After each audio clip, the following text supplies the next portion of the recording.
it's another divestment disaster. Coming to paperback and e-readers, Isis Dark Incubus. The goddess next door gets enthralled in a romantic entanglement with an evil incubus in this all-new Isis series adventure. Pre-order your copy of Isis Dark Incubus at Amazon.com and other online booksellers everywhere. Better get the coleslaw, y'all, because we're having us a barbecue.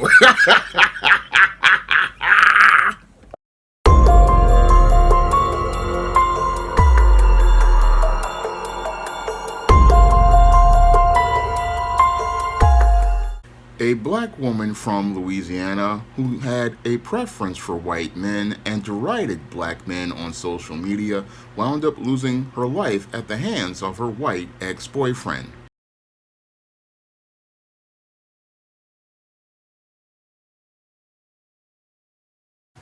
Balloons taking flight to honor the life of a woman lost to domestic violence. Good evening. Thank you for joining us. Family and friends of Stacey Charles say a New Orleans woman who was killed in Baton Rouge last week are celebrating her life. She was stabbed to death by her ex-boyfriend. The investigative unit's best casualty has been following this story closely. She reports tonight from Gretna, where that memorial took place, and has new information on the circumstances that led up to her murder.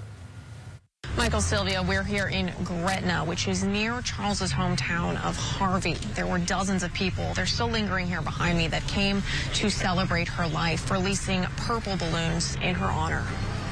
The WBRZ investigative unit has obtained more documents showing the rocky relationship history that led to 2 deaths. According to Baton Rouge police, 28-year-old Stephen Heinrich stabbed 23-year-old Stacey Charles to death before crashing his car and setting himself on fire.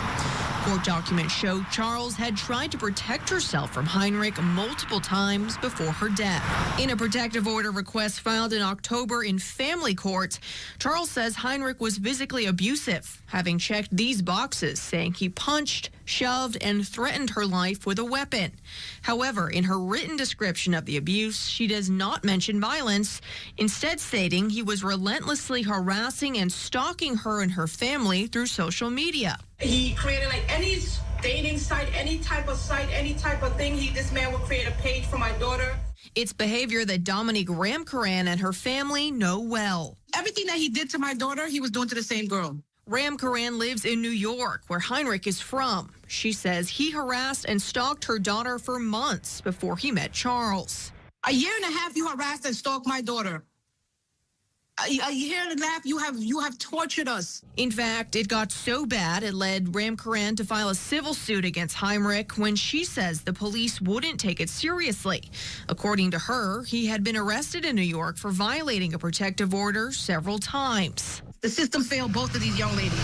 In Baton Rouge, Heinrich was never served with that initial protective order by Charles because officers couldn't find him. The matter was ultimately dismissed because Charles didn't show up to court. A month later, Heinrich was arrested for misdemeanor domestic abuse against Charles, and she was granted a protective order. He was issued a $2,500 bond by Commissioner Keena Kimball, and a week later stabbed Charles to death. Ramkaran says her death could have been prevented. So how does a man that has a flipping assault, like a harassment, has probation, have warrants, were able to slip through the system, get a $2,500 bail, and was able to go back to the same young lady that he harassed and kill her? District Attorney Hiller Moore is currently out of the country and said he did not want to comment on this case until he has all the facts, which he assures me his office is working to get. What we do know is when Heinrich went in front of Commissioner Kimball for his domestic abuse charge, the DA's office did let her know that he had been previously arrested for violating a protective order as well as a criminal mischief charge, both out of the state of New York.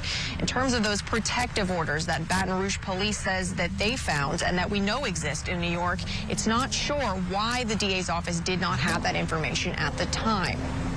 We're going to be following this case very carefully, and I promise to bring you the latest information as soon as we get it. Reporting for the investigative unit, Bess Casserly, WBRZ News 2. Now, according to reports, Stacey Charles, a black woman who came on social media deriding black men and talked about her preference for white men, was in a tumultuous relationship with a white man, Stephen Heinrich Jr. And as she was in this relationship with Stephen Heinrich Jr., on November 4th of 2025, she contacted police, according to court records, and said that her boyfriend Stephen Heinrich had been beating her all day. Now, Stacey Charles and Stephen Heinrich Jr. had been dating for a year, but they did not live together because Stephen Heinrich lived in New York. But when he came to her home, he had allegedly beat up Stacey Charles, and officers noticed visible cuts on her body. And when questioned, Heinrich said that Charles attacked him first and he was defending himself. And this is where he was arrested on one count of battery on a dating partner. And bond was set at $2,500, and a protective order was put into place that told him he had no contact with the victim. Now, after this was done, what happened with this guy, Stephen Heinrich Jr., is that he wound up bonding out of jail. And after he wound up bonding out of jail, this is where the criminal justice system wound up failing Stacey Charles, and then the Stephen Heinrich Jr. then went to her residence once again, and as he went to her residence once again, he then rammed her vehicle with his vehicle as she was possibly trying to get away, and then he wound up allegedly stabbing Stacey Charles multiple times, and this is where the police then found her body, and she was rushed to a hospital but sadly died during surgery. And as police then looked for Stephen Heinrich Jr., Stephen Heinrich Jr. then got into a traffic accident as he was fleeing the scene of the murder of Stacey Charles. And after he wound up getting into this accident, hitting this vehicle head on, he then lit himself on fire. He lit himself on fire as related to looking to possibly immolate himself. And this is where officers found him again with severe burns, took him to the hospital, and this is where he wound up dying the following day from all of his burns as related to his injuries.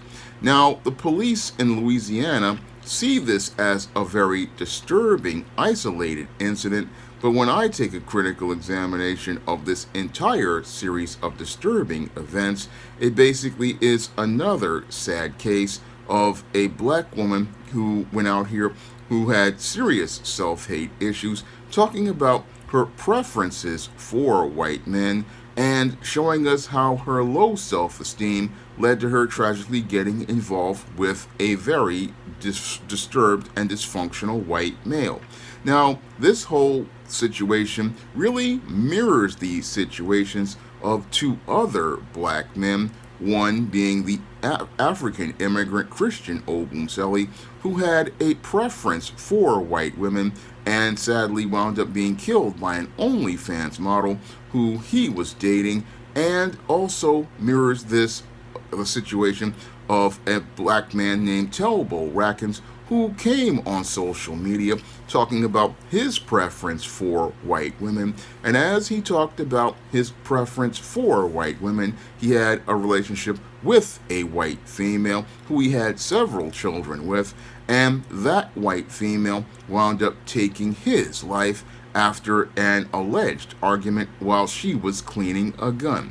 Now, this whole situation, again, reminds me of both of those situations because, like Telbo Rackens and Christian Obumseli, Stacey Charles loved to go on social media and loved to talk about her preference for white men, and this was shown in several posts that she placed on the site X, formerly known as Twitter, and on that site she declared her preference for white men, saying, "Send a white boy my way," and said, "White people never seem to love me as much as I love them," and also posted, "I'm not mad that I'm not somewhere living life with my white boo." Now, these statements in and of themselves really show me that this black woman had serious self-hate issues,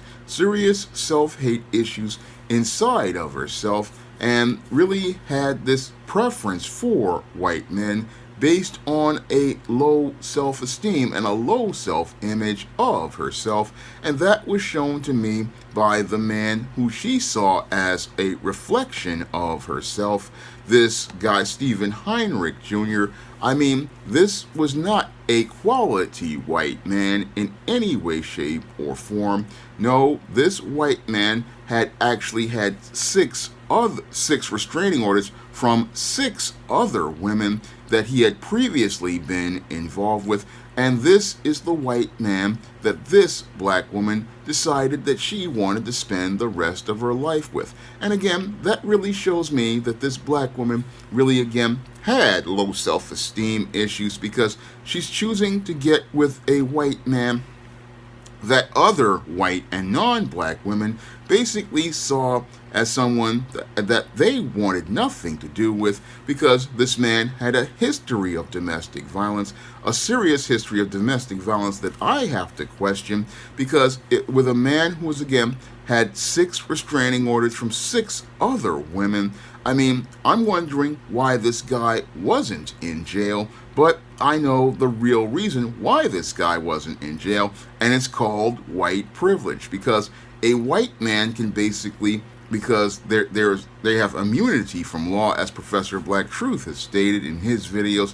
What happens is nothing this white man can be seen as wrong, and when it came down to this whole case, that's what sadly led to this whole tragedy. This white man, because of his white privilege, basically just was able to bond out of jail after assaulting a 7th woman.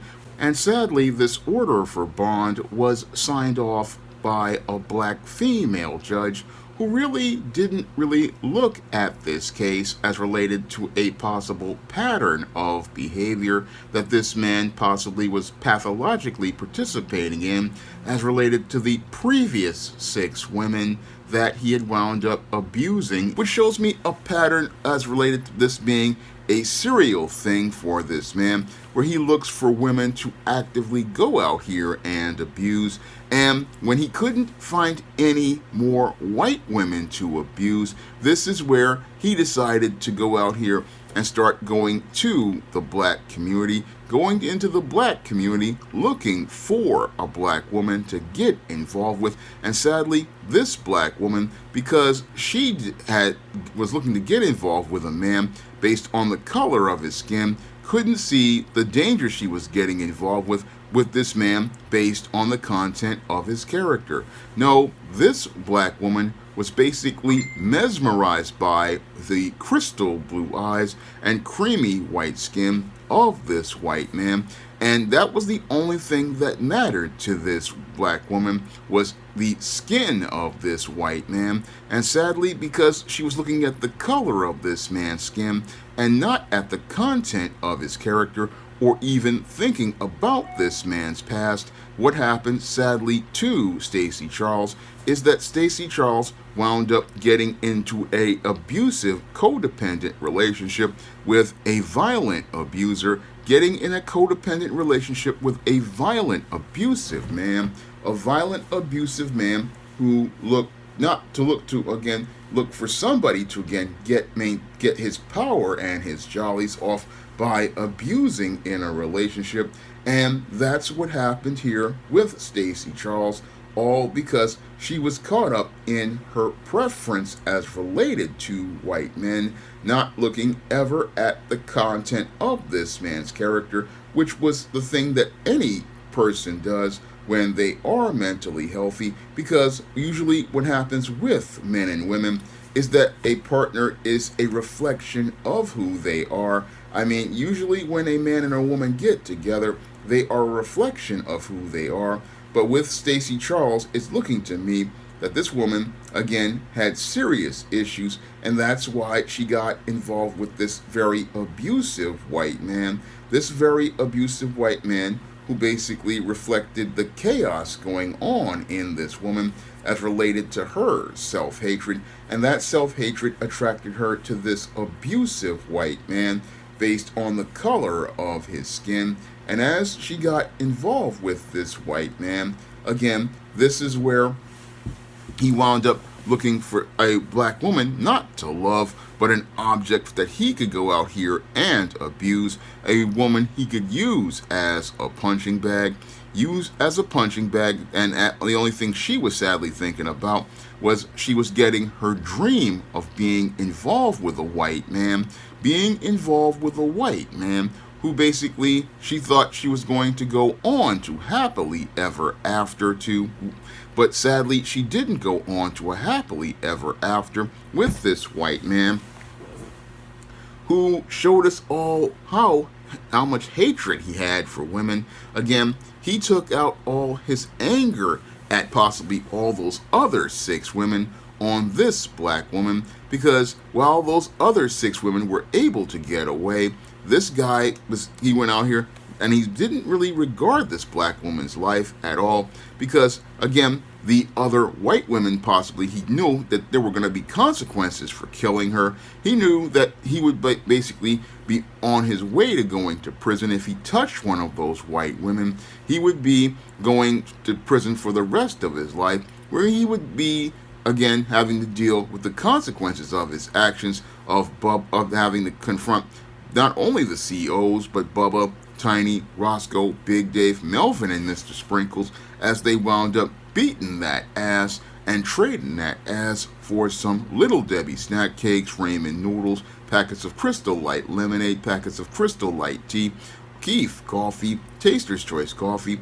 off-brand lemon lime drink, off-brand grape drink, off-brand lemon drink, off-brand lime drink, off-brand orange drink, off-brand grape drink, off-brand apple juice, off-brand ginger ale, off-brand apple juice, off-brand vanilla wafers, off-brand Oreo cookies, off-brand duplex cookies, off-brand vanilla wafers, off-brand ginger snaps, Hunt's snack pack puddings, Fritos chips, Doritos chips, and hot flamin' Cheetos, packets of soy sauce, packets of sriracha sauce, pickles, honey mustard, beef jerky with cheese, beef summer sausage, Velveeta cheese. I mean, they would be trading this dude up and down for beating on women and beating that ass, and he knew he couldn't get away with that with white women, but he knew that he could possibly get away with this with black women, knew he could get away with this with black women,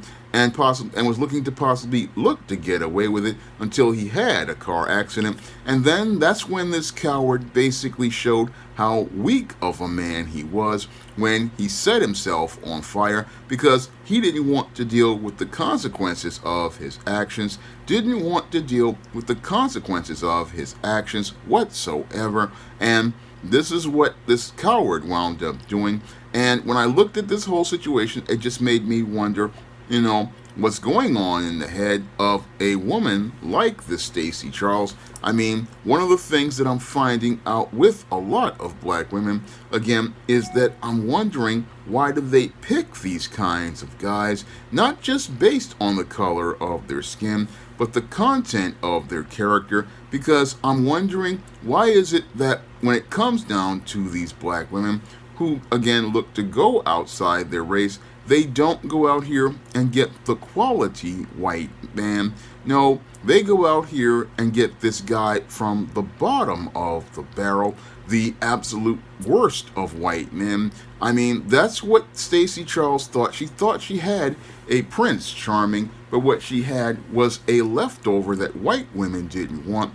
No different than the Guatemalan migrant that Dakara Thompson had gotten involved with, as related to her being Little Miss Sneaky and having an interracial relationship. I mean, whenever it's one of these black women suffer one of these tragedies, you never see them getting involved with one of these top shelf white males or one of these non-black males who are top shelf. No, it's usually some guy who would be beneath anybody in society, one of these dregs of society, one of these guys who is completely a wreck. I mean, the ones that the women in their community don't even want, because these men have, again, serious dysfunctional issues. I mean, these are the men that these women choose to think are going to be better than black men, but show us how deep the damage of low self-esteem affects these women, deeply shows us the damage that is done to these women mentally, that shows us that they, again, have something wrong with them. Because, again, I'm not against interracial relations, but the whole thing is, I just wonder, why is it every time I hear these stories, these women go out here and get the worst men to get involved with of another race, no different than Pookie or Ray Ray. And as I stated in my book, why 70% of black women are single, it's basically them getting with the same type of guy but a different color, and then telling us that's their preference,